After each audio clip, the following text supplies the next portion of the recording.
जी बिल्कुल, दिए उन्हीं दरबारों पे जलते हैं जो अल्लाह के करीब होते हैं, और दुनिया में मुआशरे में अल्लाह के करीब वो लोग हैं जो अल्लाह की इबादत करने वाले हैं, क्योंकि अल्लाह ताला का फरमान है कि अल्लाह आदिल है। हर दुखी इंसान को एक सहारे की ज़रूरत है। लोग यहाँ पे आते हैं बाबा जी के पास, इनसे दुआ करवाते हैं, इनसे मोहब्बत करते हैं और नहीं ना, इनसे फैज़ लेके जाते हैं। आइए इनसे जानते हैं। ये सब खुदा के फजल से होते हैं। खुदा का फजल उस वक्त होता है जब खुदा के महबूब की ज़ात पाक की सही ग़ुलामी के अंदर आ जाए।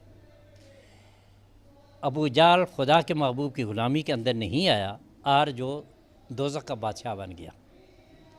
अबू जाल का बेटा हज़रत इकरमा की ज़ात वारे खुदा के महबूब की ग़ुलामी के अंदर बादशाह बन गया।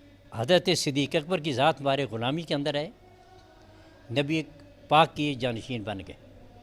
हज़रत उमर फ़ारूक आए, जब आए थे नबी अस्सलाम की ज़ात मुबारक को शहीद करने के लिए, जहाँ निगाह मुबारक पड़ी तो फिर क्या बना, पूरी दुनिया के बादशाह बन गए। पीर साहब ने मुझे कहा कि डॉक्टर किसी की ज़िंदगी मौत का फ़ैसला नहीं कर सकते, आप यहाँ पे लेके आओ तो अल्लाह तबारक व तआला जो है ना वो करम करेगा।